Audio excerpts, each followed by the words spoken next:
Assalamualaikum warahmatullahi wabarakatuh. Perkenalkan, saya Alifia Salsabila, kota asal Tegal. Saya dari Fakultas Ekonomi dan Bisnis Islam, Prodi Perbankan Syariah.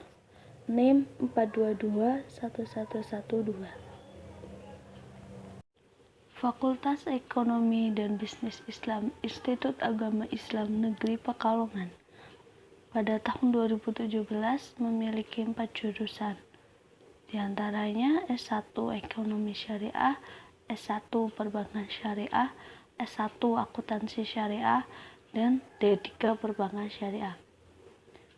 Fakultas Ekonomi dan Bisnis Islam IAIN Pekalongan mempunyai misi, yaitu terwujudnya Fakultas Ekonomi dan Bisnis Islam Institut Agama Islam Negeri Pekalongan sebagai fakultas terkemuka dan kompetitif di tingkat global dalam pengembangan harmonisasi ilmu dan agama di bidang ekonomi dan bisnis Islam menuju masyarakat yang soleh, cerdas, unggul, dan moderat. Perbankan Syariah memiliki sejarah panjang. Jadi S1 Perbankan Syariah ini sebenarnya kelanjutan dari Prodi D3 Perbankan Syariah. Prodi ini baru diresmikan pada tahun 2017 dan mendapatkan SK Dirjen Pendis bernomor 276/2017. Dari semua unsur yang mendukung aktivitas akademika di Prodi Perbankan Syariah IAIN Pekalongan, maka saat ini telah mendapatkan akreditasi yang lumayan baik, yaitu B dari BAN PT. Untuk pertama, akreditasi langsung mendapatkan nilai B. Hal ini terwujud karena pada jurusan perbankan syariah sudah didukung oleh dosen-dosen yang berkualitas dan kualifikasi magister dan dokter yang lulusan dari berbagai perguruan tinggi ternama, khususnya dalam negeri maupun di luar negeri, serta didukung pula dengan ruangan perkuliahan yang nyaman dan cukup berbagai fasilitas yang ada. Sebagai mahasiswa di Prodi Perbankan Syariah FEBI IAIN Pekalongan, diharapkan dapat konsisten untuk dapat terus menjaga semangat, dapat terus bekerja keras, memaksimalkan potensi diri untuk menggapai prestasi. Profil utama lulusan dari pada Perbankan Syariah Fakultas Ekonomi dan Bisnis Islam Institut Agama Islam Negeri Pekalongan yaitu menjadi ahli dalam bidang pemasaran perbankan syariah, menjadi ahli dalam bidang keuangan dan perbankan syariah, dapat menjadi peneliti bidang kajian perbankan syariah, menjadi entrepreneur ataupun pengusaha atau wirausahawan, menjadi dewan pengawas syariah, dan masih banyak yang lainnya. Berikutnya, hal yang akan mempengaruhi keberhasilan kita dalam hidup yang utama adalah spiritualitas, keimanan kita terhadap Allah Subhanahu wa Ta'ala. Selain itu, kemampuan komunikasi yang baik dan benar juga merupakan hal yang penting, karena khususnya dalam dunia ekonomi, kita diharuskan dapat berkolaborasi dengan rekan dan mengajak mereka agar dapat berpartisipasi secara terbuka, supaya dalam menjalani perkuliahan itu tidak ada kendala. Secara teknis, berkomunikasi ini penting sekali. Berkomunikasi dengan sesama mahasiswa, dosen, maupun tetangga lingkungan kampus diharapkan supaya tidak muncul dan tidak terjadi miskomunikasi atau kesalahpahaman. Selanjutnya adalah tentang berbusana. Berbusana juga penting sekali. Dalam lingkungan perkuliahan, kita harus menyesuaikan cara berbusana kita dalam berorganisasi maupun dalam menjalani perkuliahan. Kita akan berhadapan atau bersama-sama dengan banyak orang yang bisa jadi tidak sesuai atau berbeda adat kebiasaan. Ada yang dari Jawa, luar Jawa, bahkan mungkin ada yang dari luar negeri. Sehingga dibutuhkannya waktu untuk beradaptasi. Maka dari itu kita perlu memahami tentang cara beretika. Etika berasal dari bahasa Yunani adalah ethos, yang berarti watak kesusilaan atau adat kebiasaan, atau dapat diartikan sebagai adat kebiasaan atau cara hidup seseorang dengan melakukan perbuatan yang baik atau kesusilaan dan menghindari hal-hal atau tindakan yang buruk. Beberapa etika yang harus kita jaga diantaranya: yang pertama, etika pergaulan di lingkungan kampus. Sebagai contoh, berpakaian rapi dan bersepatu pada saat di kampus, juga berperilaku sopan antar mahasiswa, dosen, dan tetangga di lingkungan kampus. Yang kedua, etika pergaulan di luar kampus. Sebagai contoh, berperilaku dan bertutur kata yang baik, serta dapat menjadi contoh yang baik di lingkungan dan dimanapun berada. Yang ketiga, etika pergaulan dengan dosen. Sebagai contoh, biasakanlah memberi salam terlebih dahulu kepada dosen bila bertemu. Yang keempat, etika pergaulan sesama mahasiswa. Sebagai contoh, menghindari ucapan yang merendahkan teman. Biasakan menyapa bila bertemu, jaga citra sebagai insan yang terpelajar, menghormati ide pikiran dan pendapat, hak cipta orang lain, dan hak milik teman dan warga kampus. Memiliki strategi dalam belajar adalah hal yang penting, karena dengan strategi ini bisa menghasilkan suatu kemampuan belajar yang lebih ideal. Ideal dengan arti dapat menjadikan kita sebagai mahasiswa yang berkualitas dan membantu kita untuk lulus tepat waktu. Saat kita sudah mulai memasuki perguruan tinggi, kita diharuskan terlebih dahulu untuk memahami perbedaan kuliah dengan sekolah. Di antaranya, di kampus memiliki tanggung jawab yang besar untuk menyelesaikan tugas-tugas. Di kampus akan mendapatkan nilai yang lebih tegas, apakah mendapat nilai A, B, C, atau D. Pada saat kuliah nanti jumlah ujiannya lebih sedikit, berupa model ujian lisan, model ujian tertulis, model ujian penugasan, dan lain sebagainya. Kecepatan mengajar lebih tinggi dan penyampaian materi akan lebih cepat, dikarenakan agar mahasiswa dapat memperoleh keterampilan yang lebih banyak.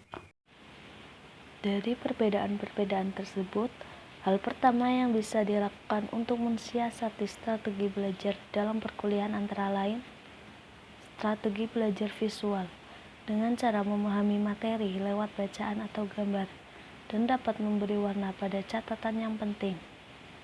Strategi belajar auditori, dengan cara mendengarkan penjelasan dosen dengan baik sehingga bisa mendapatkan pengetahuan yang banyak yang bisa dipahami. Terangkan secara lisan suatu materi kuliah pada teman, menggunakan lagu-lagu untuk mengingatnya. Selanjutnya ada strategi belajar kinestik, yaitu dengan melibatkan sebanyak mungkin anggota tubuh, memperbanyak latihan soal, atau dapat menuliskan poin yang penting setelah kita belajar. Selanjutnya ada strategi belajar kelompok, yaitu dengan cara memilih teman yang cocok untuk diajak belajar bersama, saling bandingkan catatan dengan teman, dan rutinkan belajar bersama. Kemudian ada strategi belajar mandiri, yaitu dengan cara memperkaya literasi dan memperbanyak latihan soal-soal. Mencari tempat yang nyaman dan tenang untuk belajar juga akan berpengaruh. Teknik menulis juga merupakan hal yang penting, karena di perguruan tinggi, kecenderungan mahasiswa harus memiliki kemampuan dalam menulis. Yang pertama, memahami materi menulis, di antaranya memahami deskripsi tugas, cek siapa calon pembacanya, kemudian perbanyak referensi dari internet maupun buku dari perpustakaan. Kemudian menulis draft awal, yaitu dengan ketentuan brainstorming, mulai dari mana saja, jangan takut mengubah outline. Yang terakhir, merevisi draft. Menulis itu perlu menyajikan informasi, sebuah peristiwa yang sebenarnya, Jika orang-orang dahulu mencari kebenaran dengan mempercayai hal gaib yang disebut dengan istilah animisme dan dinamisme, sedangkan saat ini untuk memperoleh kebenaran dalam informasi dapat bersumber dari agama dan kitab suci, juga disertai dengan berpikir logis dan filsafat. Selain itu, juga dapat mencari kebenaran dengan cara melakukan penelitian atau riset yang disertai uji cobanya. Penelitian atau riset itu bisa kita maknai sebagai sebuah cara untuk memperoleh kebenaran dengan menjunjung tinggi prinsip-prinsip ilmiah. Karena prinsip ilmiah ini bersifat jujur, faktual, objektif, dan sistematis.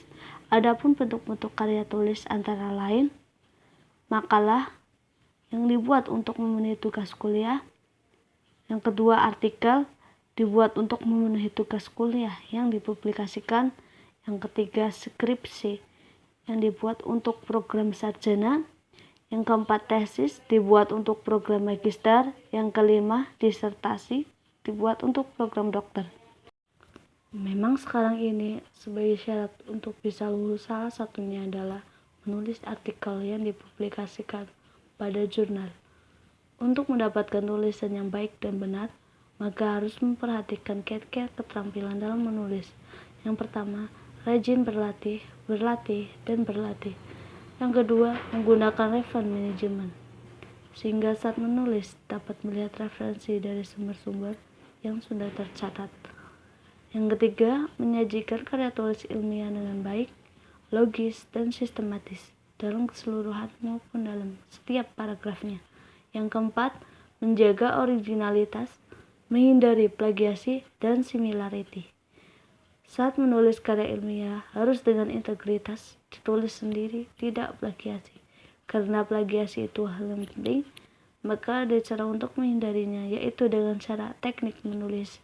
Ada 3 teknik menulis karya ilmiah, yaitu yang pertama, jika menulis ingin mengutip tulisan orang lain, maka dalam tulisan harus diberi kutipan di awal dan di akhir kalimat dengan tidak menghilangkan kata atau harus benar-benar utuh. Yang kedua, parafrase, yaitu mengutip tulisan orang lain tetapi membahasakannya sendiri. Yang ketiga, meringkas dengan membaca isi buku dengan melihat penilaian atau testimoni dari para pembaca lainnya. Apa pentingnya sih mahasiswa untuk ikut organisasi? Tentunya sangat penting. Selain dapat melatih soft skill yang kita miliki, juga dapat menambah relasi yang lebih luas. Sebelumnya, kita harus mengetahui dulu apa minat bakat kita. Minat adalah kecenderungan pada keadaan di mana individu memiliki perhatian khusus terhadap sesuatu dan ingin mempelajarinya lebih dalam.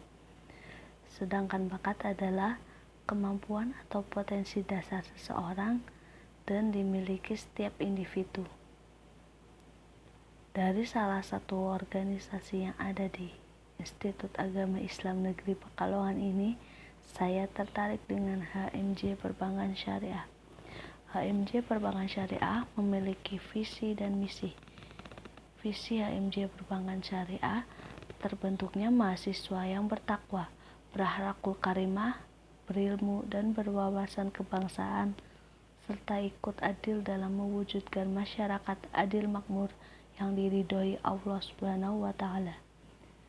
Misi HMJ Perbankan Syariah yang pertama, menghimpun dan menyalurkan potensi mahasiswa perbankan syariah dalam suatu wadah organisasi, yaitu HMJ Perbankan Syariah. 2. Memberdayakan mahasiswa intelektual sebagai penerus perjuangan bangsa. 3. Mengadakan komunikasi dan kerjasama dengan pihak lain selama masih dalam konteks kekeluargaan dan tidak mengikat salah satu pihak. 4. Ikut mengembangkan ilmu pengetahuan dan teknologi bagi kemaslahatan masa depan umat manusia. 5. Mensukseskan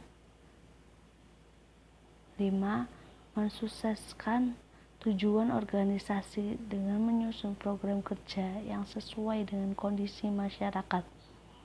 6. Melaksanakan segala program kegiatan yang tidak bertentangan dengan asas, sifat, dan tujuan dari organisasi. Alasan saya memilih HMJ Perbankan Syariah yaitu tentunya untuk menambah relasi dan pengalaman, untuk menambah pengetahuan tentang perbankan syariah, belajar berorganisasi dengan harapan dapat mengembangkan public speaking. Terima kasih. Apabila ada kesalahan, saya mohon maaf. Wassalamualaikum warahmatullahi wabarakatuh.